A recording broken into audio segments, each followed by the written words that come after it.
Hello everyone, welcome to स्वा education. तो आज की इस क्लास में हम बात करेंगे food safety in standard rules 2011 के बारे में। इसके पहले अभी तक आपने food safety in standard act 2006 को डिटेल में कवर कर लिया होगा, जिसमें हमें टोटल 12 चैप्टर पढ़ने होते हैं। उसके बाद में आता है food safety in standard rules, जो उसके बाद में आता है हमारा food safety in standard regulation 2011। जब इन तीनों ही डॉक्यूमेंट को हम कवर कर लेते हैं, तो हमारा फूड लॉ जो है वो कंप्लीट हो जाता है लगभग।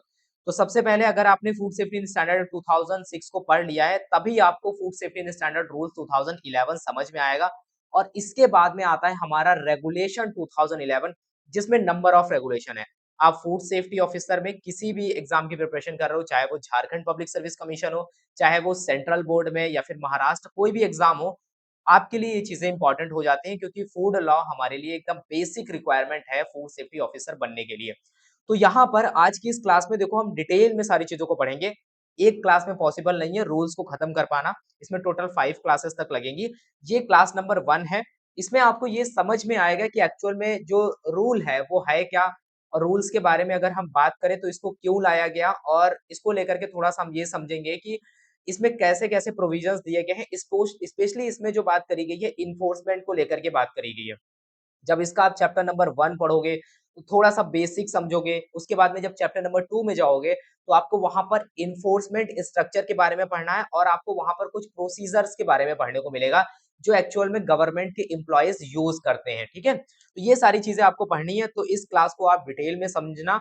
और एक इम्पोर्टेंट बात, अगर आप प्रिपरेशन कर रहे हो झारखंड फूड सेफ्टी ऑफिसर, इसके अलावा अगर आप जूनियर एनालिस्ट किसी के भी, तो इसको लेकर के अगर आप वीडियो कोर्स वगैरह लेना चाहते हो, तो आप एप्लीकेशन पे विजिट कर सकते हो और डेमो क्लासेस वगैरह को देख सकते हो, ठीक है? तो चलिए हम अपनी क्लास में चलते हैं। Hello everyone, welcome to the class. तो आज के इस पर्टिकुलर क्लास में हम अपने फूड लॉ का ही एक सब टॉपिक और पढ़ेंगे, जिसमें हम बात करेंगे food safety in standard rules 2011। I hope आप लोगों ने food safety in standard act की सारी क्लासेस अभी तक देख ली होंगी। यानी कि आपने पूरा का पूरा जो फूड लॉ है, एक्चुअल में जो फूड लॉ है, उसको आपने पढ़ लिया होगा। तो अगर food safety in standard act की बात करें तो वहाँ पर टोटल देखो 12 चैप्टर है। सारे के सारे चैप्टर आपके लिए इंपॉर्टेंट हैं। कुछ चैप्टर बहुत ज़्यादा इंपॉर्टेंट हैं, बट एटलीस्ट एक बार सभी को पढ़ना आपके लिए इंपॉर्टेंट है। तो अगर हम बात करते हैं चैप्टर नंबर 12 की, सबसे लास्ट वाला चैप्टर जो है वो आपने आई होप अच्छे से पढ़ा होगा। उसका सेक्शन नंबर 91 आपने पढ़ा होगा, सेक्शन नंबर 92 आपने पढ़ा होगा। ये दो सेक्शन बहुत इंपॉर्टेंट हो जाते हैं कि एक्चुअल में यही दो सेक्शन है जो रूल्स और रेगुलेशन को लेकर के वहाँ पर दिए गए हैं। होता क्या है, food safety in standard act एक सबसे पहला लीगल डॉक्यूमेंट है फूड सेफ्टी को लेकर के। फूड सेफ्टी को लेकर के जो भी रेगुलेशंस वगैरह बनाने हैं या फिर रूल्स वगैरह बनाने हैं या फिर पूरा का पूरा इकोसिस्टम बिल्ड करना है, फूड सेफ्टी को लेकर के इन्फोर्समेंट कैसे करना है, तो सबसे पहला अगर कोई डॉक्यूमेंट है वो है food safety in standard act 2006। सारी चीज़ें इसके बाद में आती हैं। तो क्या होता है, जब food safety and standard act 2006 को पूरा हम डिटेल में पढ़ते हैं तो हमें सारी चीज़ें जो है बहुत अच्छे से क्लियर होती हैं।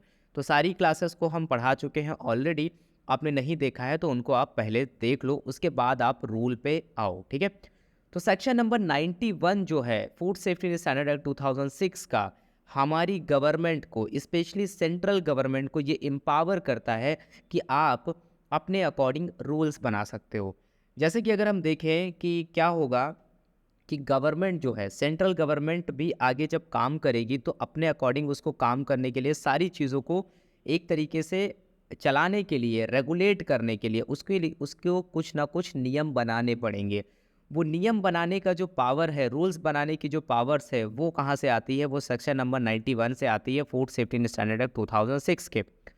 उसके बाद में इसी तरीके से सेक्शन नंबर 92 है, वो हमारे एफएसएसएआई को, यानी कि फूड अथॉरिटी को एम्पावर करता है कि भाई आप रूल्स रेगुलेशन बना सकते हो, ठीक है? 91 बात करता है कि आप रूल्स बना सकते हो, 92 बात करता है कि आप रेगुलेशन बना सकते हो। तो food safety in standard act 2006 ये बताता है 92 सेक्शन में कि जो एफएसएसएआई है, जो कि एक्चुअल में फूड अथॉरिटी है, एफएसएसएआई जो कि एक सेंट्रल फूड अथॉरिटी है, उसको ये पावर्स प्रोवाइड करी जाती हैं कि आप अपने अकॉर्डिंग रेगुलेशन बना सकते हो, ठीक है? अब रेगुलेशन जैसे जैसे ज़रूरत पड़ती जाएगी, सबसे पहले जो रेगुलेशन बना वो लाइसेंसिंग एंड रजिस्ट्रेशन के लिए बना। फिर आप ऐसे देखोगे कि प्रोविशन के लिए बना, फूड एडिटिव्स के लिए बना, लेबोरेटरी के लिए बना, पैकेजिंग के लिए बना। ऐसे नंबर ऑफ रेगुलेशंस जो हैं वो एफएसएसएआई के द्वारा बनाए गए। तो पहला क्वेश्चन तो यही बन सकता है आपसे कि जो रूल्स की बात आती है वो कौन बनाता है? सेंट्रल गवर्नमेंट बनाती है। रेगुलेशन की बात आती है तो वो पर्टिकुलर ऑर्गेनाइजेशन बनाता है जो इसको लेकर के काम करता है। तो अगर हम बात करें food safety and standard regulation कौन बनाता है, तो एफएसएसएआई बनाता है। और एफएसएसएआई ने आज की डेट में 28 रेगुलेशंस बनाए हुए हैं। बट हमारे सिलेबस के अकॉर्डिंग फूड लॉ में जब हम पढ़ते हैं तो हमें केवल 2011 बेसिकली मेंशन किया जाता है। तो 2011 के जो मेन रेगुलेशंस हैं उनको हम पढ़ेंगे, ठीक है। बट इस पर्टिकुलर क्लास में हमें सबसे पहले जो पढ़ना है, हमें रूल के बारे में पढ़ना है, ठीक है। तो आई होप आपको ये जो अभी तक की सारी चीज़ें हैं ये क्लियर हो गई होंगी कि एक्चुअल में ये चीज़ें कहाँ से निकल करके आती हैं, ठीक है। तो अब अगर हम बात करते हैं थोड़ा सा रूल को और हम पढ़ें, इसको और डिटेल में जाने से पहले थोड़ी सी और अगर हम बेसिक चीज़ों को क्लियर कर लें तो हमारी आगे की जर्नी थोड़ा सा आसान हो जाएगी, ठीक है। आपने जब food safety and standard act 2006 पढ़ा होगा तो कंप्लायंस नाम का एक शब्द सुना होगा, एक वर्ड सुना होगा आपने। जब भी फूड लॉ को आप पढ़ते हो वहाँ पर ये टर्म आता है ज़रूर। कंप्लायंस क्या होता है?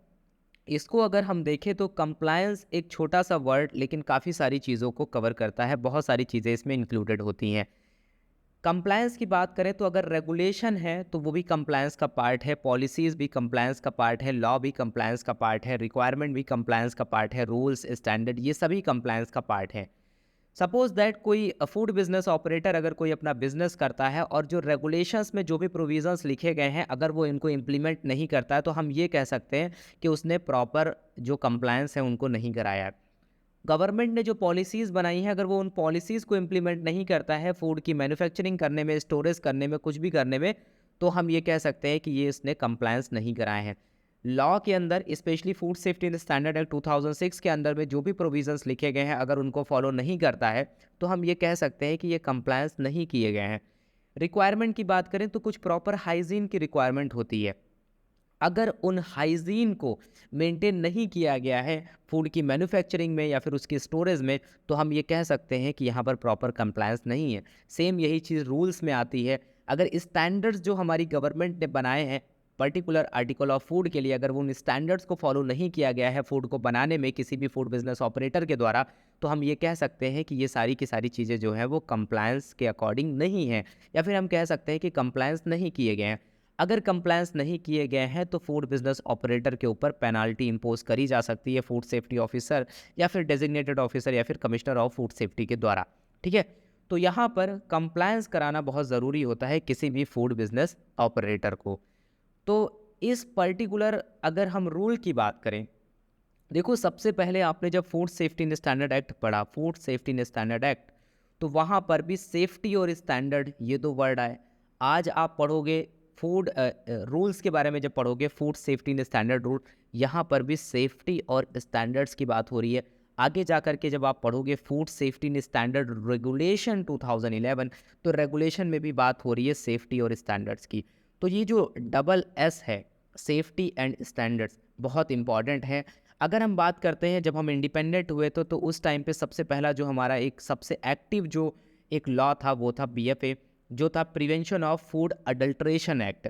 तो वहाँ पर देखो हम बात कर रहे थे किसको लेकर के, अडल्ट्रेशन को रोकने की बात कर रहे थे बट हमारा सेफ्टी को लेकर के हमारा स्टैंडर्ड्स को लेकर के कोई फोकस नहीं था, ठीक है। क्योंकि उस टाइम पे देखा जाए तो प्रॉपर मैनर में फूड की अवेलेबिलिटी होना ही बहुत बड़ी बात थी, सभी को फूड सिक्योरिटी होना ही बहुत बड़ी बात थी। तो उस टाइम पे तो मेनली एक काम किया गया कि अडल्ट्रेशन को कैसे भी करके रोक लिया जाए, बट सेफ्टी और स्टैंडर्ड्स की बात तो वहाँ पर निकल के आई नहीं।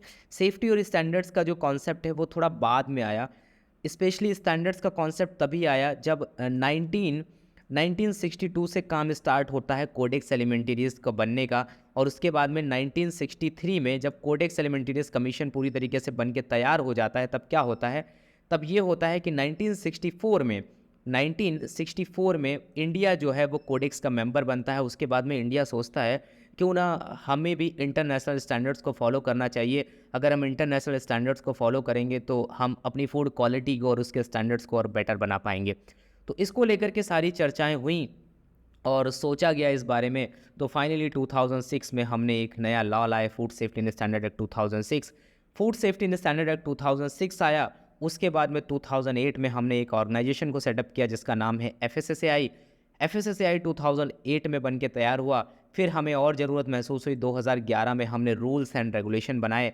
जब ये सब बन के तैयार हो गए तो फाइनली सारा का सारा इकोसिस्टम चलने लगा और पूरा का पूरा फूड सेफ्टी जो एक नेटवर्क है वो बनकर तैयार हुआ और सारी चीज़ों को आगे लेकर के जाने की कोशिश करी गई। तो क्या हुआ, 2011 से सब ये सारी चीज़ें एक्टिव हमें देखने को मिली हैं, ठीक है। तो आज की इस पर्टिकुलर क्लास में जो हम पढ़ेंगे food safety and standard rules 2011।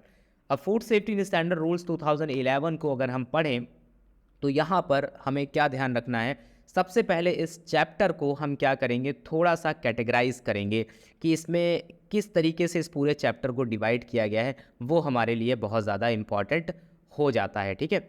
तो यहाँ पर देखो, अगर हम बात करें तो अगर सबसे पहले देखें तो ये पूरे के पूरे रूल को डिवाइड किया गया है 3 चैप्टर्स में। 3 चैप्टर आपको इसमें देखने को मिलेंगे। जैसे food safety and standard act में 12 चैप्टर थे, वैसे यहाँ पर 3 चैप्टर्स देखने को मिलेंगे। पहला चैप्टर है जनरल के बारे में, यानी कि यहाँ पर आपको कुछ जनरल इन्फॉर्मेशन जो है वो देखने को मिलेगी। उसके बाद में जो हमारा चैप्टर नंबर 2 है वो इन्फोर्समेंट स्ट्रक्चर एंड प्रोसीजर के बारे में बताता है। उसके बाद में अगर हम यहाँ पर बात करते हैं चैप्टर नंबर 3 की, वो हमारा adjudication and appellate to tribunal के बारे में बताता है। जनरल चैप्टर में कुछ जनरल इन्फॉर्मेशन है, चैप्टर नंबर 1 में कुछ ऐसा खास नहीं है, बस रूल्स के बारे में कुछ इंपॉर्टेंट डिफिनीशंस और ये सारी चीज़ें बताई गई हैं, ठीक है। चैप्टर नंबर 2 हमारे लिए बहुत ज़्यादा इंपॉर्टेंट है। इसमें थोड़ी सी चीज़ें ये बताई गई हैं, इन्फोर्समेंट स्ट्रक्चर एंड प्रोसीजर को लेकर के बात करी गई है। इन्फोर्समेंट की अगर हम बात करें तो यहाँ पर ये बात करी गई है कि जो पूरा का पूरा फूड सेफ्टी इकोसिस्टम है उसको मेंटेन करने के लिए, उसको बनाए रखने के लिए इन्फोर्समेंट यानी कि जो जो भी ऑफिसर्स हैं वो मिल करके किस तरीके से जो भी प्रोविज़न्स हैं उनको ग्राउंड लेवल पे इम्प्लीमेंट करेंगे। तो ये जो पूरा जो सिस्टम काम करता है, पूरा जो प्रोसेस काम करता है, उसको हम इन्फोर्समेंट बोलते हैं। इन्फोर्समेंट का मतलब यही है कि फूड सेफ्टी को लेकर के जो प्रोविज़न्स बनाए गए हैं फूड सेफ्टी इन स्टैंडर्ड 2006 में या फिर रूल्स में, उनको इम्प्लीमेंट करना, उनको ग्राउंड लेवल पे इम्प्लीमेंट करना ही क्या होता है, इन्फोर्समेंट कहलाता है। उसके बाद में देखो, अगर हम बात करें स्ट्रक्चर एंड प्रोसीजर, तो स्ट्रक्चर एंड प्रोसीजर के बारे में यहाँ पर बताया गया है कि किस तरीके से यहाँ पर कौन कौन से ऑफिसर्स होंगे और उनका क्या क्या फंक्शन होगा, ये सारी चीज़ें आपको यहाँ पर देखने को मिलेंगी। चैप्टर नंबर 3 में जब हम जाएंगे तो adjudication and appellate to tribunal के बारे में बात करेंगे, ठीक है। अब एडजुडिकेशन होता क्या है, आपने जब चैप्टर नंबर 10 पढ़ा होगा food safety and standard act 2006 के, तो वहाँ पर आपने एडजुडिकेशन के बारे में पढ़ा होगा। बेसिकली एडजुडिकेशन का मतलब यही है कि अगर कोई कॉन्ट्रावेंशन होता है उसको लेकर के जो लीगल डिसीजंस वगैरह लिए जाते हैं, एक निर्णय दिया जाता है कि हाँ किसके ऊपर कितना पेनल्टी इम्पोज होगा, किसके ऊपर कौन सा कॉन्ट्रावेंशन उसने किया है, लॉ को लेकर के कौन से प्रोविज़न का उल्लंघन किया है। तो ये सारे जो चीज़ें होती हैं, ये एडजुडिकेशन का एक प्रोसेस होता है, वो हमें देखने को मिलेगा। अपीलेट टू ट्रिब्यूनल का मतलब यहाँ पर ये है कि जैसे कि अगर हम बात करते हैं आज के टाइम पे कोई क्राइम होता है, कुछ भी होती है चीज़ें, तो वो सिविल कोर्ट में जाती है। वैसे ही फूड को लेकर के अगर कोई कॉन्ट्रावेंशन होता है, कोई लॉ में कोई प्रोविज़न का कॉन्ट्रावेंशन होता है, तो वहाँ पर क्या होता है, अपील कर सकते हो ट्रिब्यूनल में। तो ट्रिब्यूनल हम ये कह सकते हैं एक टाइप ऑफ कोर्ट है, एक टाइप ऑफ प्लेस है जहाँ पर जा कर के आप अपील कर सकते हो और यहाँ पर सारी सुनवाई वगैरह करी जाएगी, ठीक है। तो food safety in standard act 2000 के अंडर में कुछ ऐसे ट्रिब्यूनल्स बनाए गए हैं जहाँ पर जा कर के आप अपील वगैरह कर सकते हो, ठीक है। इसके अलावा यहाँ पर कुछ इंपॉर्टेंट फॉर्म्स आपको देखने को मिलेंगे। कुछ इंपॉर्टेंट फॉर्म्स हैं जो फूड बिजनेस ऑपरेटर को कुछ सिचुएशन में फिलअप करने होते हैं, उनको लेकर के यहाँ पर बात करी गई है। तो सब इसको डिवाइड जो किया गया है, कुछ चैप्टर्स में डिवाइड किया गया है। लास्ट में चैप्टर के आपको कुछ यहाँ पर फॉर्म्स देखने को मिलेंगे, वो भी हम एक बार देख लेंगे। रूल्स में हमारे लिए बहुत ज़्यादा इंपॉर्टेंट कुछ खास चीज़ें नहीं है, क्योंकि फूड सेफ्टी इन स्टैंडर्ड 2006 हमने पढ़ा, वो हमारे लिए बहुत ज़्यादा इंपॉर्टेंट है। बट रूल में जो भी चीज़ें हैं उनको हम थोड़ा बहुत देख लेंगे। बट ऐसा नहीं है कि आपको एक एक इसमें सेक्शन सब सेक्शन ये सारी चीज़ें याद रखनी है। ऑल ओवर आपको जो ओवरऑल ये पता होना चाहिए किस बारे में है, ठीक है। अब हम यहाँ पर अगर हम बात करते हैं तो सबसे पहले हम स्टार्ट करेंगे अपना चैप्टर नंबर 1 से। चैप्टर नंबर 1 जो है वो क्या है, जनरल है, यानी कि यहाँ पर हमें जनरल इन्फॉर्मेशंस कुछ देखनी है इस पर्टिकुलर रूल को लेकर के, ठीक है। तो चैप्टर नंबर 1 जो हमें बताता है टाइटल और कमिटमेंट और कुछ इंपॉर्टेंट डिफिनीशंस के बारे में बताता है। टाइटल एंड कमिटमेंट हमें सभी रूल्स और रेगुलेशन में देखने को मिलता है। टाइटल हमें उस पर्टिकुलर रूल का जो पर्टिकुलर नेम है उसके बारे में बताता है, ऑफिशियली उसे जो नेम दिया गया है। कमिटमेंट का मतलब ये है कि कब से वो एकदम इफेक्टिव मैनर में काम करेगा। These rules may be called the food safety and standard rules 2011। तो ये हमें ऑलरेडी पता है कि इसको हम food safety and standard rule 2011 बोलेंगे। They shall come in to force after 3 month from the date of their publication in the official gazette. तो क्या बोला जा रहा है कि जैसे ही इस रूल को ऑफिशियल गैजेट में पब्लिश किया जाएगा उसके 3 महीने के बाद ये एक्टिव हो जाएगा और ये फोर्स में आ जाएगा। ऑफिशियल गैजेट क्या है, या फिर गैजेट ऑफ इंडिया हम बोलें तो ये एक गवर्नमेंट ऑफ इंडिया का एक पब्लिकेशन है। इसमें क्या होता है कि गवर्नमेंट जो भी नोटिफिकेशंस या फिर रूल्स या रेगुलेशन कुछ भी बनाती है, कोई लॉ वगैरह बनाती है, तो इसमें वो इसको पब्लिश करती है। ठीक है, तो गवर्नमेंट ऑफ इंडिया का ये एक पब्लिकेशन है। तो क्या होगा कि यहाँ पर जैसे इसको पब्लिश किया जाएगा उसके 3 मंथ के बाद में ये एक्टिव हो जाएगा। तो यहाँ पर ये बेसिक इन्फॉर्मेशन है, आपको पता होनी चाहिए। ठीक है, उसके बाद में कुछ इंपॉर्टेंट डिफिनीशंस जो निकल करके आती हैं, बहुत बेसिक सी डिफिनीशंस हैं, इनको हम जल्दी जल्दी देख लेते हैं। जैसे कि एक्ट की बात कर रहे हैं, एक्ट क्या होता है? Means the food safety and standard act 2006। जब भी आपको फूड के रेफरेंस में एक्ट वर्ड सुनाई देगा, इसका मतलब यही है food safety and standard act 2006 की बात हो रही है। जब भी आपसे एक्ट वर्ड बोला जाएगा तो आपको ध्यान रहे कि हम किसकी बात कर रहे हैं, food safety and standard act 2006 की बात करें। एडजुडिकेटिंग ऑफिसर क्या होता है कि means the adjudicating officer appointed under section sub section 1 of section 68 of the act. तो food safety and standard act के सेक्शन 68 के सब सेक्शन 1 में आपने पढ़ा होगा एडजुडिकेटिंग ऑफिसर के बारे में।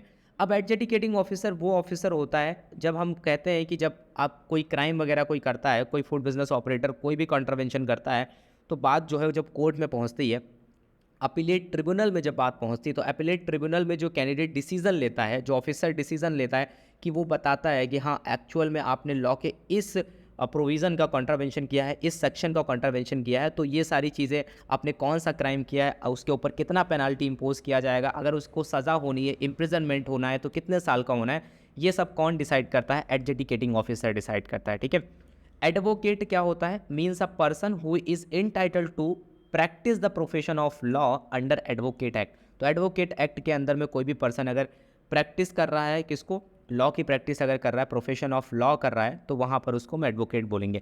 अपीलेट ट्रिब्यूनल की अगर बात करें, means the food safety appellate tribunal constituted under section 70। तो सेक्शन 70 जब आप पढ़ोगे, food safety and standard act 2006 के ऑलरेडी आप पढ़ चुके हो, उसके अंदर में जो ट्रिब्यूनल इस्टेब्लिश किए गए उनको हम अपीलेट ट्रिब्यूनल बोलेंगे। ऑथराइज्ड ऑफिसर का मतलब यहाँ पर ये है कि means an officer authorised bye the food authority referred in the section 5 sub section 5 of the section 47।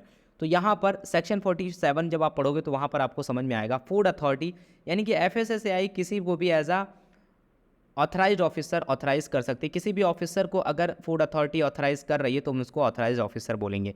Inquiry की अगर बात करें, means the inquiry refer to in section 68। तो सेक्शन 68 में इंक्वायरी की जो डिफिनेशन है उसी का मतलब यहाँ पर है। ठीक है, उसके बाद में देखो अगर हम बात करें, एक और कुछ डिफिनेशन है जिनको हम देख लेते हैं। जैसे कि लाइसेंसिंग अथॉरिटी क्या होगा, तो यहाँ पर लिखा गया है कि means the designated officer appointed under section 36 of the food safety and standard act 2006 for the local area and includes any other officers who appointed for the purpose of granting license by the commissioner of food safety। तो licence authority क्या है? Simple language में समझो, जो licence को issue कर सकता है और लाइसेंस को कैंसिल कर सकता है उसको हम लाइसेंस अथॉरिटी बोलेंगे, जिसका जो अपॉइंटमेंट होता है सेक्शन नंबर 36 के अंडर में होता है। ऑलरेडी आपने पढ़ा है डेजिग्नेटेड ऑफिसर के बारे में। ठीक है, लाइसेंसिंग अथॉरिटी, देखो कई सारे यूट्यूब पे आपको वीडियोस दिखेंगे, लोग ये बोलते हैं कि जो FSO होता है, फूड सेफ्टी ऑफिसर जो होता है, वो लाइसेंस को कैंसिल कर सकता है, बट FSO के पास में लाइसेंस को कैंसिल या इशू करने की पावर्स नहीं होती हैं। फूड सेफ्टी ऑफिसर केवल रजिस्ट्रेशन को इशू कर सकता है। अब रजिस्ट्रेशन और लाइसेंस दोनों में डिफरेंस होता है। रजिस्ट्रेशन उनको लेना होता है जिनका टर्नओवर 12 लाख से कम होता है या फिर 12 लाख तक होता है साल में। जिनका 12 लाख से 20 करोड़ तक होता है उनको स्टेट लाइसेंस लेना होता है, और 20 करोड़ प्लस अगर किसी का बिजनेस है 1 साल में तो उसको सेंट्रल लाइसेंस लेना होता है। ठीक है, तो ये डिफरेंसेस आपको पता होने चाहिए। नोटिफाइड लेबोरेटरी का मतलब ये है कि means any of the laboratory notified by the food authority under sub section 1 and 2 of the section 43 of the act. ठीक है, जब आपने चैप्टर नंबर 8 पढ़ा होगा food safety and standard act का, तो वहाँ पर सेक्शन नंबर 43 आपने पढ़ा होगा, तो वहाँ पर बताया गया है नोटिफाइड लेबोरेटरी क्या होती है। तो उस सेक्शन का यूज़ करके जो भी लेबोरेटरीज को नोटिफाई किया जाएगा उनको हम क्या करेंगे, नोटिफाइड लेबोरेटरी बोलेंगे। प्रेसाइडिंग ऑफिसर ये क्या होता है? प्रेसाइडिंग ऑफिसर का मतलब ये है कि means a person appointed as a presiding officer of the appellate tribunal. अब अपीलेट ट्रिब्यूनल में प्रेसाइडिंग ऑफिसर का अपॉइंटमेंट होगा अंडर सेक्शन 70। ठीक है, रेफरल लेबोरेटरी का मतलब यहाँ पर यह है कि means any of the laboratory established and recognised by the food authority. इनको कौन रिकॉग्नाइज करेगा? फूड अथॉरिटी यानी कि FSSAI by notification under sub section 2 of the section 43। इनको भी सेक्शन 43 में ही रिकॉग्नाइज किया जाएगा। रेफरल फूड लेबोरेटरी जो होती हैं वो कुछ अलग टाइप की लेबोरेटरी होती हैं। अगर हम बात करें, सपोज दैट आपके सामने एक एग्जांपल मैं देता हूँ, जैसे कि कोई फूड बिजनेस ऑपरेटर है, उसके यहाँ से फूड सेफ्टी ऑफिसर ने कोई सैंपल कलेक्ट किया, अब उसकी टेस्टिंग के लिए भेजा फूड एनालिस्ट के पास में। फूड एनालिस्ट ने उसकी टेस्टिंग करी और उसकी रिपोर्ट दे दी। अब जब रिपोर्ट आ गई तो रिपोर्ट में पता चला कि इन्होंने कुछ स्टैंडर्ड्स को फॉलो नहीं किया है और लॉ का कॉन्ट्रावेंशन किया है।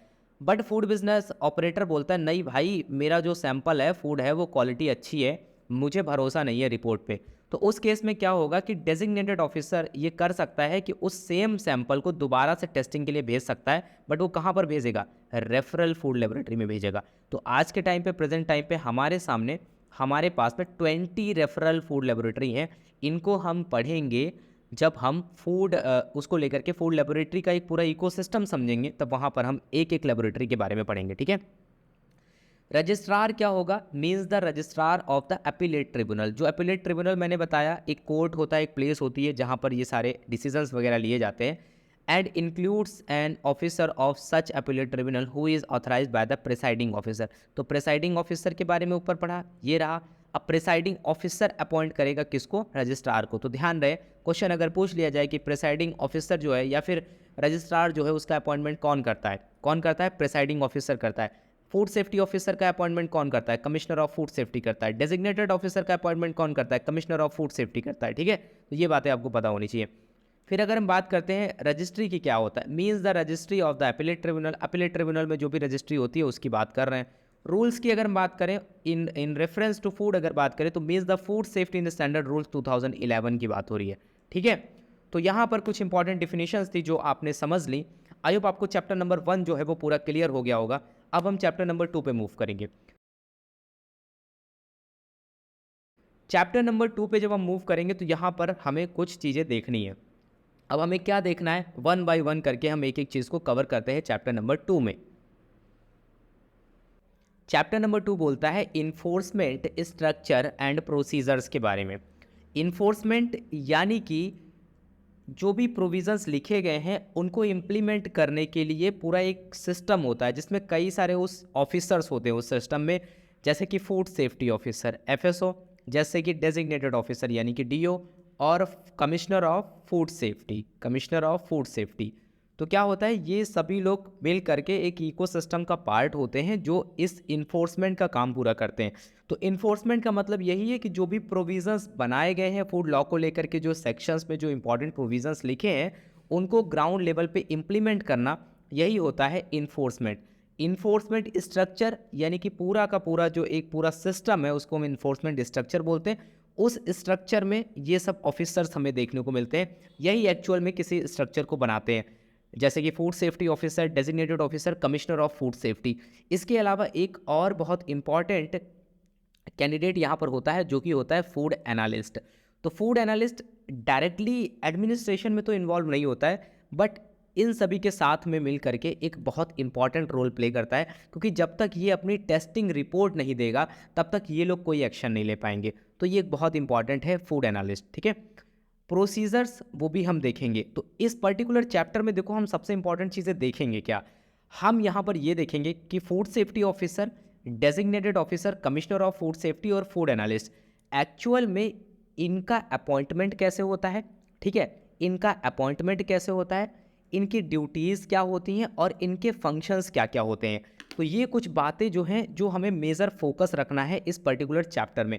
तो चैप्टर नंबर 2 हमें क्या बताता है, इन्फोर्समेंट स्ट्रक्चर एंड प्रोसीजर के बारे में बताता है, जिसमें हम बेसिकली फूड एनालिस्ट और food safety officer, designated officer, commissioner of food safety, इनकी क्वालिफिकेशंस, इनके अपॉइंटमेंट के बारे में, इनकी ड्यूटीज़ और फंक्शंस के बारे में बात करते हैं।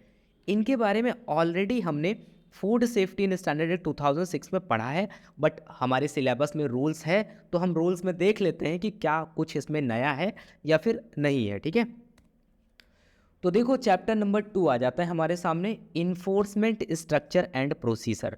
तो यहाँ पर हमें सबसे पहले पढ़ना है क्वालिफिकेशन एंड ड्यूटीज़ के बारे में, और उसमें सबसे पहले किसको पढ़ना है, हमें पढ़ना है कमिश्नर ऑफ फूड सेफ्टी के बारे में। तो अगर देखो हम टॉप लेवल से स्टार्ट करें तो कमिश्नर ऑफ फूड सेफ्टी, उसके बाद में उनसे नीचे होता है डेजिग्नेटेड ऑफिसर, उनसे नीचे होता है फूड सेफ्टी ऑफिसर, और पैरेलली देखा जाए फूड एनालिस्ट जो काम करता है। तो हम फूड एनालिस्ट को ये नहीं बोल सकते हैं कि वो पर्टिकुलर हायरार्की में किसके नीचे होता है, बट उसका काम टेस्टिंग का है तो वो अलग है। बट एडमिनिस्ट्रेशन में अगर हायरार्की को देखते हैं तो commissioner of food safety, then designated officer, उसके बाद में फूड सेफ्टी ऑफिसर। तो सबसे पहले हम कमिश्नर ऑफ फूड सेफ्टी के बारे में बात करें। ठीक है, तो यहाँ ये जो साहब हैं इनका क्वालिफिकेशन अगर देखें तो पहली बात तो कमिश्नर ऑफ फूड सेफ्टी जो है वो एक स्टेट में, हर एक स्टेट में एक ही सिंगल होता है, एक सिंगल एक तरीके से क्या होता है, फूड सेफ्टी का हेड होता है। जैसे कि अगर हम बात करते हैं पुलिस डिपार्टमेंट में, पुलिस डिपार्टमेंट में कौन होता है, डीजीपी होता है, डायरेक्टर जनरल ऑफ पुलिस। ठीक है, डायरेक्टर जनरल ऑफ पुलिस जो होता है, उसके बाद में अगर हम देखो बात करते हैं कि जो हमारा सिविल एडमिनिस्ट्रेशन होता है तो वहाँ पे कौन होता है, सेक्रेटरी होता है। इसी तरीके से फूड का जो डिपार्टमेंट होता है वहाँ पर कमिश्नर ऑफ फूड सेफ्टी सबसे हायर अथॉरिटी होती है स्टेट में। तो इस तरीके से आप चीज़ें समझ सकते हो। अब यहाँ पर इनका क्वालिफिकेशन की अगर बात करें तो no person below the rank of commissioner and secretary. अब कमिश्नर एंड सेक्रेटरी रैंक का ही एक कैंडिडेट होता है जिसको यहाँ पर क्या बनाया जाता है, कमिश्नर ऑफ फूड सेफ्टी बनाया जाता है to the state government. State government में होता है shall be eligible to be appointed as the commissioner of food safety, उस कैंडिडेट को यहाँ पर commissioner of food safety appoint किया जा सकता है। ठीक है, दूसरी इंपॉर्टेंट चीज़ यहाँ पर यह है कि कमिश्नर ऑफ फूड सेफ्टी के साथ में एक चीज़ ये है कि इनका कोई डायरेक्ट रिक्रूटमेंट नहीं होता है। ऐसा नहीं है कि आप कोई एग्ज़ाम दोगे और आप कमिश्नर ऑफ फूड सेफ्टी बन जाओगे। तो जो भी एग्ज़ाम होता है वो ये बेसिकली ये लोग ऑलरेडी सिविल सर्वेंट होते हैं, आईएएस होते हैं, तो उसके बाद में इनका जो प्रमोशन वगैरह होता है फिर ये फाइनली कमिश्नर बन जाते हैं, फिर ये सेक्रेटरी वगैरह बनते हैं। तो इस रैंक का ऑफिसर होता है जिसको यहाँ पर commissioner of food safety appoint करती है हमारी गवर्नमेंट। पावर्स एंड ड्यूटीज़ की अगर बात करें तो देखो power and duties of the commissioner of food safety जो है उसको अगर हम देखें तो इसके बारे में ऑलरेडी सेक्शन नंबर 30 में हमने डिटेल में पढ़ा है अपने food safety in standard act 2006 में। तो यहाँ पर इसके बारे में नहीं दिया गया है, रूल्स में ही नहीं दिया गया है। ठीक है, तो हमें यहाँ पर ज़्यादा डीपली जाने की ज़रूरत नहीं, क्योंकि already same powers and duties हैं तो उनको दोबारा से पढ़ने की ज़रूरत नहीं है हमें। ठीक है, पॉइंट नंबर 2 पे आता है हमारा डेजिग्नेटेड ऑफिसर। हम ये कह सकते हैं कि ये सेकंड नंबर का ऑफिसर होता है टॉप लेवल से अगर हम नीचे की तरफ जाते हैं तो इसका देखो अगर हम क्वालिफिकेशन की बात करें तो क्या होता है, तो जो डेजिग्नेटेड ऑफिसर होता है, the designated officer shall be a whole time officer. ये एक होल टाइम ऑफिसर होता है और इसका जो है वो डायरेक्ट रिक्रूटमेंट होता है। Not below the rank of जो होता है सब डिविजनल ऑफिसर होता है। ठीक है, not below the rank of यानी कि जो एसडीओ की पोस्ट होती है उसकी रैंक का ऑफिसर ये होता है, और इक्विवेलेंट होता है and shall possesses a minimum of bachelor degree, जिसके पास में बैचलर डिग्री होनी चाहिए in science with chemistry as one of the subject उसके पास में होना चाहिए, या फिर उसके पास में अगर एजुकेशनल क्वालिफिकेशन प्रेस्क्राइब्ड करी गई है जो फूड सेफ्टी ऑफिसर के लिए, अगर सेम वो क्वालिफिकेशन है तब भी उसको designated officer as a designated officer appoint कर सकती है हमारी गवर्नमेंट। ठीक है, यानी कि ये एक होल टाइम ऑफिसर होगा, एसडीओ रैंक का होगा या फिर उसके इक्विवेलेंट होगा। उसके बाद में इसकी क्वालिफिकेशन ये है कि उसके पास में एक बैचलर डिग्री होनी चाहिए विद इन साइंस में, इसके साथ ही साथ केमिस्ट्री एज अ सब्जेक्ट उसने पढ़ा हो, या फिर अगर ये सब नहीं है उसके पास में तो उसके पास में जो फूड सेफ्टी ऑफिसर के लिए जो क्वालिफिकेशंस होती है उनमें से अगर कोई एक क्वालिफिकेशन है तो भी वो डेजिग्नेटेड ऑफिसर के लिए अप्लाई कर सकता है। ठीक है, उसके बाद में लिखा गया है कि he shall undergo training as may be specified by food authority within a period of 6 month from the date of his appointment as designated officer. तो डेजिग्नेटेड ऑफिसर का जो अपॉइंटमेंट होगा इसके विद इन 6 मंथ इसको क्या करना होगी, training वगैरह करनी होगी। अब वो जो ट्रेनिंग होगी वो कौन प्रेस्क्राइब करेगा, फूड अथॉरिटी यानी कि FSSAI। ठीक है, जहाँ भी टर्म यूज़ होता है फूड अथॉरिटी यानी कि हम FSSAI की बात कर रहे हैं। ठीक है, उसके बाद में देखो थर्ड पॉइंट पे एक बहुत इंपॉर्टेंट बात लिखी है, यहाँ से क्वेश्चन पूछा जा सकता है एक स्टेटमेंट दे करके आपसे। ठीक है, यहाँ पर क्या बोला जा रहा है कि at the time of commitment of these rules the post of designated officer is held by any other officer of equivalent rank as additional charge basis such other officer shall continue to hold such additional charge till such time a whole time designated officer is appointed or for a period of 1 year whichever is earlier। तो देखो इस पूरे third point का कहने का मतलब क्या है। देखो ये जो हमारा रूल है ये 2011 में आता है। ठीक है, अब यहाँ पर यही बोला जा रहा है कि at the time of commitment of these rule, but ये जब ये रूल स्टार्ट हो रहा है तो जब ये स्टार्ट होगा उसके बाद में जब इसका अपॉइंटमेंट किया जाएगा डेजिग्नेटेड ऑफिसर का तो काफ़ी टाइम लगेगा, रिक्रूटमेंट निकलेगा, एग्ज़ाम होगा, इंटरव्यू होगा, फाइनल सिलेक्शन होगा, ट्रेनिंग होगी, एक लंबा प्रोसेस है। बट क्या हुआ कि जैसे ये रूल अप्लाई होगा उसके बाद में इस रूल के अंडर में जो डेजिग्नेटेड ऑफिसर है उसका जो फंक्शन है उसको परफॉर्म करने के लिए भी तो कोई डेजिग्नेटेड ऑफिसर होना चाहिए। तो उस केस में क्या यहाँ पर बोला गया है, द पोस्ट ऑफ जो डेजिग्नेटेड ऑफिसर है वो कोई अदर ऑफिसर जो है वो इसको क्या कर सकता है, होल्ड कर सकता है, जो कि एक इक्विवेलेंट रैंक का ऑफिसर होगा जिसको एडिशनल चार्ज दिया जाएगा। एडिशनल चार्ज दिया जाएगा, such other officer shall continue to hold such additional charge till such time a whole time designated officer is appointed और for a period of 1 year. यानी कहने का मतलब ये है कि उसका अपॉइंटमेंट किया जाएगा एज अ एडिशनल ऑफिसर, हम बोल सकते हैं उसको एक एडिशनल चार्ज दिया जाएगा जब तक कि डेजिग्नेटेड ऑफिसर का अपॉइंटमेंट प्रॉपर मैनर में नहीं हो जाता है। ठीक है, क्या होगा, उसको 1 ईयर के लिए अपॉइंट किया जाएगा। अगर उससे पहले डेजिग्नेटेड ऑफिसर का अपॉइंटमेंट कर दिया जाता है प्रॉपर रिक्रूटमेंट के साथ में तो उसको हटा दिया जाएगा। यानी कि चाहे 1 साल पहले कंप्लीट हो जाए या फिर कोई जो डेजिग्नेटेड ऑफिसर है उसका अपॉइंटमेंट हो जाए 1 साल से पहले, उतने टाइम तक ये जो एडिशनल चार्ज पे ऑफिसर है काम कर सकेगा। ठीक है, तो आई होप अभी आपको ये पॉइंट समझ में आ गया।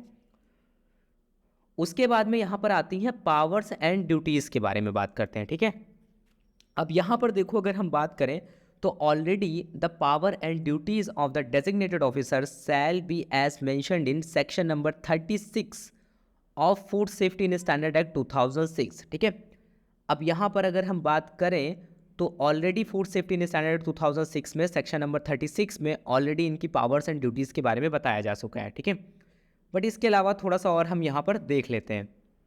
जैसा कि यहाँ पर देखो लिखा गया है, the designated officer shell function under overall supervision of collector district magistrate of the district. ठीक है, तो जो डेजिग्नेटेड ऑफिसर होगा शैल परफॉर्म, जो अपने फंक्शंस को परफॉर्म करेगा वो किसके अंडर में परफॉर्म करेगा, under the supervision of collector and district magistrate. तो हम ये कह सकते हैं कि उस पर्टिकुलर डिस्ट्रिक्ट में जो डिस्ट्रिक्ट मजिस्ट्रेट है वो सबसे सुपीरियर है, उसी के सुपरविजन में ये डेजिग्नेटेड ऑफिसर काम करेगा। ठीक है, क्योंकि डिस्ट्रिक्ट मजिस्ट्रेट जो होता है वो लगभग सारे ही डिपार्टमेंट्स को देखता है अपनी पर्टिकुलर डिस्ट्रिक्ट में।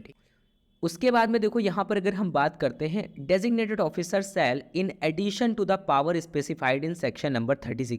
सेक्शन नंबर 36 में जो पावर्स मेंशन करी गई हैं उसके अलावा डेजिग्नेटेड ऑफिसर और एक तरीके की पावर उसके पास होती है, जैसे कि यहाँ पर लिखा गया also ensure the refund of fee for analysis paid by purchaser. हमने जब फूड सेफ्टी स्टैंडर्ड एक्ट को पढ़ा था तो वहाँ पर सेक्शन नंबर 40 में हमने देखा था कि जो परचेज़र है वो फूड की एनालिसिस करा सकता है। ठीक है, परचेज़र मतलब हम और आप हैं।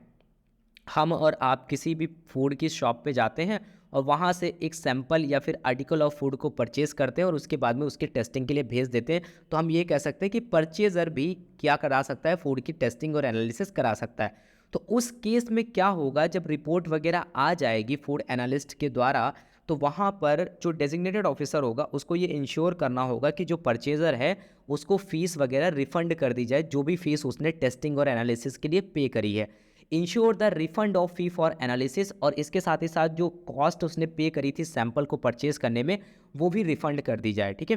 क्या होता है कि ये टेस्टिंग के लिए भेजेगा, फिर वहाँ से कोई रिपोर्ट आएगी, अगर उसमें कुछ अडल्ट्रेशन वगैरह ऐसा कुछ पाया जाता है, तो ये जो परचेज़र होगा इसने जो भी फ़ीस पे करी होगी इसको जो है रिफ़ंड कर दी जाएगी, इसकी फ़ीस जो भी टेस्टिंग में फ़ीस लगी होगी, ठीक है। उसके बाद में देखो यहाँ पर बात लिखी गई है कि the designated officer shell ensure timely disposal of redundant sample, ठीक है। तो इसका मतलब यहाँ पर देखो क्या होता है, in the manner notified for the seized material by the commissioner of food safety.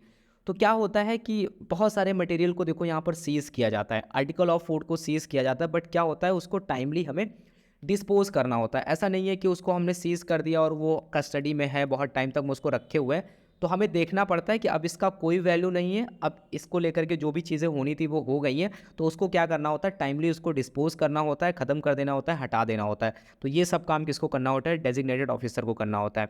उसके बाद में देखो यहाँ पर लिखा है कि without prejudice to anything contained in the aforesaid rule, यानी कि ऊपर जो भी बातें लिखी हैं उनमें किसी भी तरीके का डिस्टर्बेंस या फिर छेड़छाड़ करते हुए, इसके अलावा designated officer shall have all administrative powers भी उसके पास में होती हैं, which way may include suspension, cancellation or revocation of the licence of the food business operator in case any threat or grave injury to public, उसको अगर लगता है तो।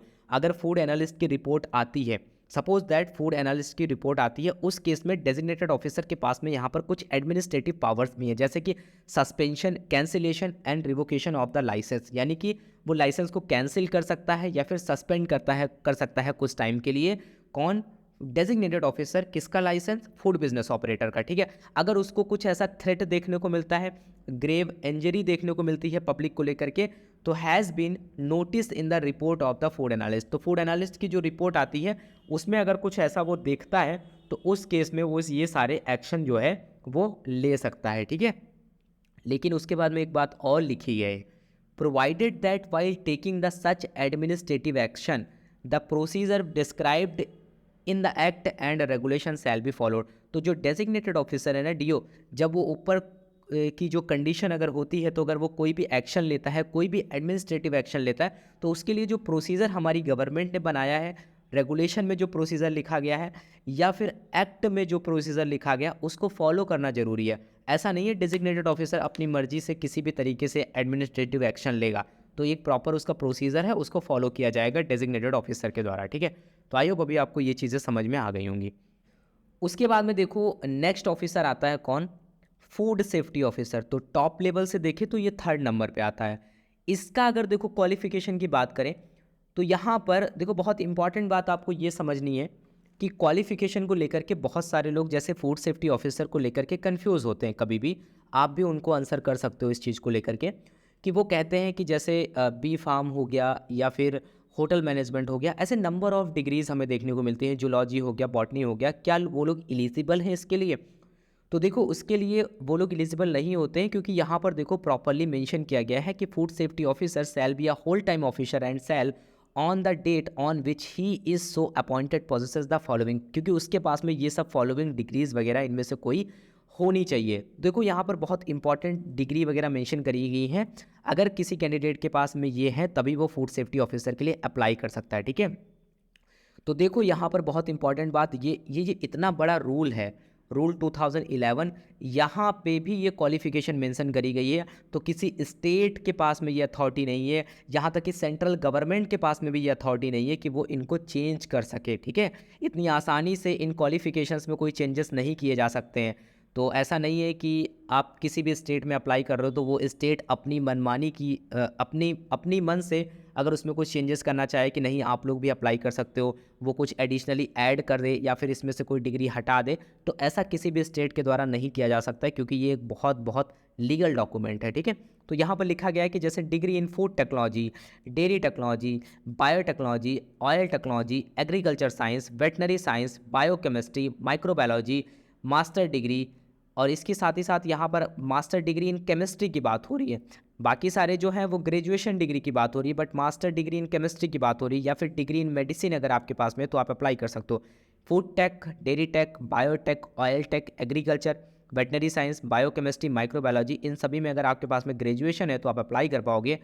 केमिस्ट्री के केस में आपके पास में मास्टर डिग्री है तो आप अप्लाई कर पाओगे। मेडिसिन के केस में आपके पास में डिग्री है तो आप अप्लाई कर पाओगे, ठीक है। उसके बाद में देखो एक कन्फ्यूज़न होता है, हमारी गवर्नमेंट ने एक और स्टेटमेंट डाला हुआ है, any other equivalent recognised qualification notified by the central government. तो यहाँ पर ये बोला गया है कि अगर कोई अदर इक्विवेलेंट क्वालिफिकेशन है तो भी वो अप्लाई कर सकता है अगर उसने सेंट्रल गवर्नमेंट ने उसको नोटिफाई किया। बट अभी तक सेंट्रल गवर्नमेंट ने इसको लेकर के कोई नोटिफिकेशन जारी नहीं किया है, इसका मतलब इस पॉइंट का अभी तक कोई मतलब है नहीं।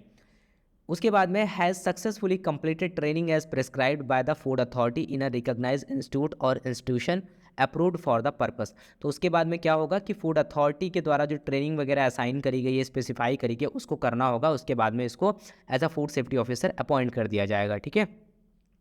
उसके बाद में देखो यहाँ लिखाया गया है कि provided that no person who has any financial interest in the manufacture,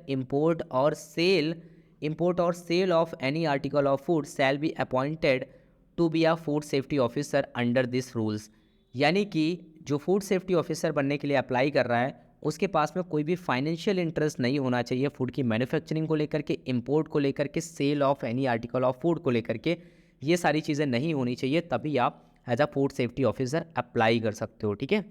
उसके बाद में देखो पॉइंट नंबर 2 में बहुत बहुत इंपॉर्टेंट बात लिखी है जिससे आपके कुछ कॉन्सेप्ट और क्लियर हो जाएंगे फूड इंस्पेक्टर को लेकर के और फूड सेफ्टी ऑफिसर को लेकर के।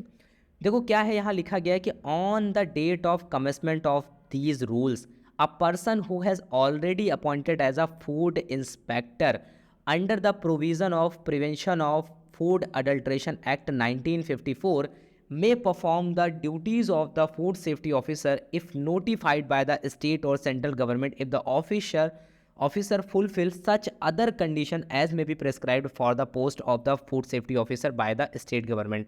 देखो क्या हुआ, जैसा कि मैंने आपको बताया कि ये रूल स्टार्ट हुआ है 2011 में, food safety in standard act आया 2006 में। तो food safety in standard act के चैप्टर नंबर 12 में भी आपने फूड इंस्पेक्टर के बारे में पढ़ा है।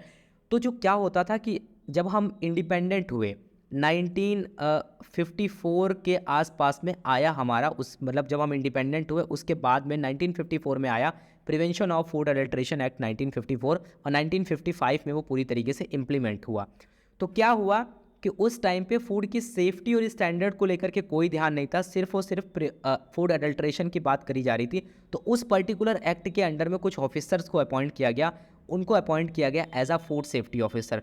तो यहाँ पर यही बोला जा रहा है कि जैसे ही ये रूल इम्प्लीमेंट होगा, कमेंसमेंट होगा इसका, वैसे ही क्या होगा, जो फूड इंस्पेक्टर है उसकी जो सारी ड्यूटीज़ हैं वो एकदम चेंज हो जाएंगी। यानी कि ड्यूटीज़ जो भी हैं वो फूड सेफ्टी ऑफिसर का जो काम है वो उसको असाइन किया जाएगा।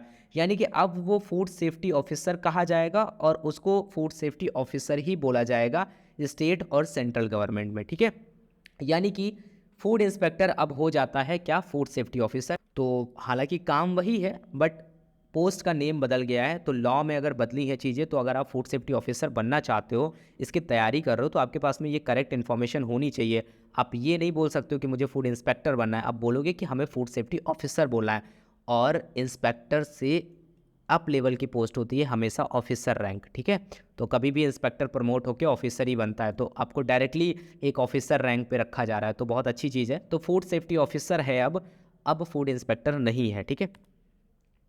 उसके बाद में देखो लिखा गया है कि द स्टेट गवर्नमेंट में in cases where a medical officer of the health administration, अब हेल्थ एडमिनिस्ट्रेशन में कोई मेडिकल ऑफिसर है of local area has been performing the function of the food inspector under the prevention of food adulteration act. अगर कोई medical officer है तो वो भी अगर यहाँ पर कोई फूड इंस्पेक्टर के फंक्शंस को परफॉर्म कर रहा है तो assign the power and duties of the food safety officer to such medical officer in charge of the health and administration of the area. तो उसको भी यहाँ पर फूड सेफ्टी ऑफिसर के जो फंक्शंस और ड्यूटीज़ हैं वो असाइन कर दी जाएंगी जैसे ही ये लॉ स्टार्ट होगा, ठीक है। तो ये बात आपको पता होनी चाहिए। तो यहाँ पर आप समझ रहे हो कि मेडिकल ऑफिसर की जो फंक्शंस थे वहाँ पर भी देख रहे हो आप, जो फूड सेफ्टी ऑफिसर के जो फंक्शंस हैं वो असाइन कर दिए जा रहे हैं उसको। उसके बाद में देखो यहाँ पर और कुछ पावर्स एंड ड्यूटीज़ की अगर हम बात करें तो इनको ऑलरेडी हम फूड सेफ्टी स्टैंडर्ड एक्ट 2006 में डिटेल में पढ़ चुके हैं, तो यहाँ पर हमें दोबारा से रिपीट करने की ज़रूरत नहीं है। ऐसा नहीं है कि मैं आपको यहाँ पे नहीं पढ़ाना चाहता हूँ, ऑलरेडी हम पढ़ चुके हैं फूड सेफ्टी स्टैंडर्ड एक्ट में चैप्टर नंबर 7 में, तो वहाँ पर डिटेल में हमने पढ़ लिया है। तो सेम चीज़ें यहाँ पर भी लिखी गई हैं कि फूड सेफ्टी ऑफिसर के पास में ये पावर्स देखने को मिलती हैं कि वो क्या कर सकता है, किसी भी आर्टिकल ऑफ फूड को लेकर के अगर कुछ देखने को मिलता है उसे, तो वहाँ पर वो उस आर्टिकल ऑफ फूड को सीज़ कर सकता है। इसके साथ ही साथ वो रेड वगैरह कर सकता है, ठीक है, इंस्पेक्शन वगैरह कर सकता है, इन्वेस्टिगेशन कर सकता है। तो ये सारे कुछ फंक्शंस और पावर्स और ड्यूटीज़ होती हैं फूड सेफ्टी ऑफिसर के, तो इसको हम दोबारा से रिपीट नहीं करेंगे। अब जस्ट चाहो तो एक बार रीड कर लेना आप, ठीक है। उसके बाद में जब हम आगे बढ़ते हैं तो हमें मिलता है एक और फूड एनालिस्ट, ठीक है। तो फूड एनालिस्ट जो होता है वो भी इस पर्टिकुलर इन्फोर्समेंट में बहुत अच्छे से काम करता है। तो इसकी क्वालिफ़िकेशन क्या होती है उसको हम देखेंगे, फिर इसके फंक्शंस वगैरह के बारे में देखेंगे। तो मेजर फंक्शन इनका यही होता है, कि जो एफएसओ होता है वो सैंपल्स वगैरह को भेजता है, उसके बाद में इसकी ये फूड एनालिस्ट करते हैं, फूड एनालिसिस करता है, ठीक है। तो फूड एनालिस्ट क्या करता है, फूड की एनालिसिस करता है और उसके बाद में उसकी रिपोर्ट्स वगैरह देता है, ठीक है। तो ये जो पर्सन होता है इसके पास में क्या क्वालिफिकेशंस होनी चाहिए, होल्ड अ मास्टर डिग्री, इसके पास में मास्टर डिग्री होनी चाहिए। Hold a master degree in chemistry, biochemistry, microbiology, dairy technology, food and nutrition में अगर है तो अप्लाई कर सकता है। इसके अलावा यहाँ पर और बोला गया होल्ड बैचलर ऑफ टेक्नोलॉजी, अगर उसके पास में बीटेक डिग्री है तो भी वो अप्लाई कर पाएगा डेयरी या फिर ऑयल में। तो और इसके साथ ही साथ उसके साथ पास में अगर डिग्री है वेटनरी साइंस में तो भी वो यहाँ पर अप्लाई कर पाएगा, ठीक है। तो in case of chemistry, biochemistry, microbiology, dairy technology और फूड टेक्नोलॉजी, इस केस में उसके पास में मास्टर डिग्री यानी कि एमएससी या फिर एमटेक चाहिए। बट इन केस ऑफ अगर आप बीटेक के बाद में अप्लाई करना चाहते हो, आप चाहते हो कि मैं डायरेक्टली बीटेक के बाद अप्लाई करूं, बीटेक भी एक ग्रेजुएशन की डिग्री है, तो वहाँ पर आप डेयरी और ऑयल टेक्नोलॉजी में अगर आपने किया है तो आप वहाँ पर अप्लाई कर पाओगे। इसके साथ ही साथ वेटनरी साइंस में अगर आपके पास में डिग्री है तो आप अप्लाई कर पाओगे, बट ऊपर वाले केस में आपके पास में मास्टर डिग्री मैंडेटरी है, ठीक है। ये चीज़ें आपको समझ में आ गई। उसके बाद में क्या होता है कि ये सारी चीज़ें जो डिग्रीज़ हैं वो एक रिकॉग्नाइज्ड यूनिवर्सिटी से होनी चाहिए। उसके अलावा यहाँ पर associate of institute of chemist by examination in the section of food analyst conducted by the institution of chemist or any other equivalent qualification, तो वो लोग भी यहाँ पर अप्लाई कर सकते हैं, ठीक है। उसके बाद में has been declared qualified for the appointment as a food analyst by a board appointed and notified by the food authority, ठीक है, नोटिफाइड बाय द अथॉरिटी। तो क्या होता है कि आप देखते हो कि हमारे यहाँ पे जो फूड अथॉरिटी एफएसएसएआई हर साल लगभग या फिर 1 से 2 साल के बीच में ये एग्ज़ाम जरूर कंडक्ट कराता है फूड एनालिस्ट और जूनियर फूड एनालिस्ट का। आप उस एग्ज़ाम को देते हो, क्वालिफाई करते हो, तो आपको एक सर्टिफिकेट मिल जाता है। तो एफएसएसएआई आपको as a food analyst certify कर देता है। उसके बाद में क्या होता है कि आप अब कहीं भी रिक्रूटमेंट आती है तो अगर आप वहाँ पर अप्लाई करोगे तो आपकी जॉब जो है वहाँ पर हो जाएगी, ठीक है।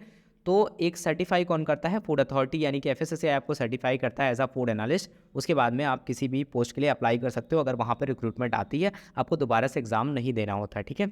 उसके बाद में लिखा है notwithstanding anything content above, ऊपर जो भी चीज़ें लिखी हैं उसके अलावा यहाँ पर जो चीज़ें लिखी हैं उसको भी ध्यान रखना है, ठीक है। क्या लिखा है, इसका बहुत ज़्यादा महत्व हो जाता है। इसके पीछे जो चीज़ें लिखी है उसको लिखे होने के बावजूद भी इसके नीचे जो चीज़ें अभी हम पढ़ेंगे उनका बहुत ज़्यादा महत्व हो जाता है। Notwithstanding anything content above, ठीक है।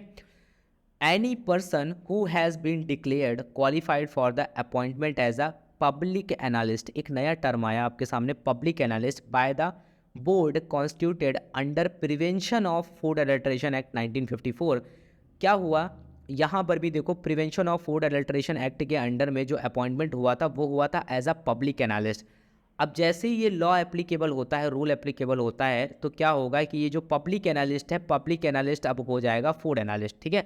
वहाँ पर फूड इंस्पेक्टर कन्वर्ट हो रहा था किस में, फूड सेफ्टी ऑफिसर में, और यहाँ पर पब्लिक एनालिस्ट अब हो जा रहा है किस नाम से, फूड एनालिस्ट, बट दोनों की वर्किंग जो है वो सेम होगी। Any person who is a public analyst under the provision of prevention of food adulteration act 1954 on the date of commitment of these rules may hold office of the food analyst, यानी कि अब क्या कर सकता है, अब वो जो पब्लिक एनालिस्ट था अब वो फूड एनालिस्ट का ऑफिस जो है वो होल्ड कर सकता है to the term and condition of the service applicable to such person. A person appointed as a food analyst shall undergoes all specialized training program specified by the food authority, ठीक है। तो उसको training वगैरह जो है वो करनी पड़ेगी। तो यहाँ पर आपने देखा कि हमने फूड एनालिस्ट में भी देखा कि prevention of food adulteration act में वो एक पब्लिक एनालिस्ट की तरह काम कर रहा था, बट अब वही officer as a food analyst जाना जाएगा, ठीक है। अब यहाँ पर कुछ ड्यूटीज़ की अगर बात करें तो जैसे कि लिखा गया है, ड्यूटीज़ वही कॉमन है, इनका काम होता है टेस्टिंग करना और रिपोर्ट देना।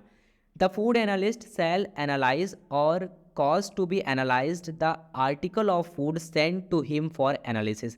उसके पास में जो भी आर्टिकल ऑफ फूड जो है सेंड किया जाएगा उसकी वो एनालिसिस करेगा। In analysing the article of food the food analyst shall follow such instruction and shall adhere to such procedure as adopted by the food authority from time to time. The report of analysis shall be signed by the food analyst. तो क्या होगा, food safety officer के द्वारा sample जो है वो send किया जाएगा, सैंपल सेंड किया जाएगा, उसके बाद में ये जो फूड एनालिस्ट है उसकी एनालिसिस करेगा, प्रॉपर जो भी इंस्ट्रक्शंस या फिर जो प्रोसीजर फूड अथॉरिटी के द्वारा असाइन किए गए हैं उनको फॉलो करेगा, उसके बेसिस पे क्या करेगा, टेस्टिंग करेगा, उसकी एनालिसिस करेगा और उसके बाद में उसकी रिपोर्ट तैयार करेगा और उस पर साइन करेगा। देन उसके बाद में after completion of the analysis of article of food the food analyst shall send his report to the designated officer. उसके बाद में वो अपनी रिपोर्ट जो है उसको डेजिग्नेटेड ऑफिसर के पास में भेजेगा। The purchaser of article of food as the case may be in form 7A। अब अगर क्या होता है कि फूड सेफ्टी ऑफिसर टेस्टिंग के लिए नहीं भेजता है, अगर कोई परचेजर टेस्टिंग के लिए भेजता है तो उस केस में ये जो रिपोर्ट्स वगैरह जाएगी उसको लेकर के यहाँ पर फॉर्म 7A फिलअप किया जाएगा, ठीक है। तो ये थोड़ी सी इंपॉर्टेंट चीज़ें आपको ध्यान रखनी है। अब यहाँ पर देखो, हमने समझ लिया फूड सेफ्टी ऑफिसर के बारे में, हमने समझ लिया डेजिग्नेटेड ऑफिसर के बारे में, कमिश्नर ऑफ फूड सेफ्टी के बारे में और हमने समझ लिया फूड एनालिस्ट के बारे में, ठीक है। तो इन 4 लोगों के बारे में हमने समझ लिया। यही 4 एक्चुअल में इन्फोर्समेंट स्ट्रक्चर का पार्ट हैं, बहुत इंपॉर्टेंट है। और प्रोसीजर हमने देख ही लिया कि इनकी ड्यूटीज़, फंक्शंस और ये सब क्या होते हैं। तो आई होप अभी आपको ये सारी चीज़ें समझ में आ गई होंगी डिटेल में। अब हमारे सामने चैप्टर नंबर 2 में ही कुछ और चीज़ें हैं जिनको हमें देखना है, जैसे कि procedure of taking extract of document and matters connected therewith. अब इसको लेकर के हम और डिटेल में पढ़ेंगे थोड़ा सा हम नेक्स्ट क्लास में, ठीक है। अभी की ऑलरेडी क्लास जो है वो काफ़ी बड़ी हो गई है, एक पार्ट हमने समझ लिया उसका, चैप्टर नंबर 1 समझ लिया, चैप्टर नंबर 2 का हमने कुछ पोर्शन समझ लिया। अब नेक्स्ट क्लास में हम यहाँ से स्टार्ट करेंगे, तब तक आप चीज़ों को अच्छे से रिवाइज कर लेना और जो ओरिजिनल रूल है ना उसको वेबसाइट से डाउनलोड करना, डाउनलोड करके एक बार रीड मार लेना, देख लेना कि एक्चुअल में दिखता कैसा है रूल, ठीक है। बाकी सारी चीज़ें तो आप यहाँ पर समझ ही रहे हो और ध्यान रहे जो चीज़ें हमने पीछे स्किप करी हैं उनको ऑलरेडी हम पढ़ चुके हैं, तो बहुत ज़्यादा आपको वहाँ पर परेशान होने की ज़रूरत नहीं है कि हमने उसको स्किप क्यों कर दिया, ठीक है। तो तब तक के लिए thank you, have a nice day. मिलते हैं नेक्स्ट क्लास में और आगे की चीज़ें हम उस पर पढ़ेंगे।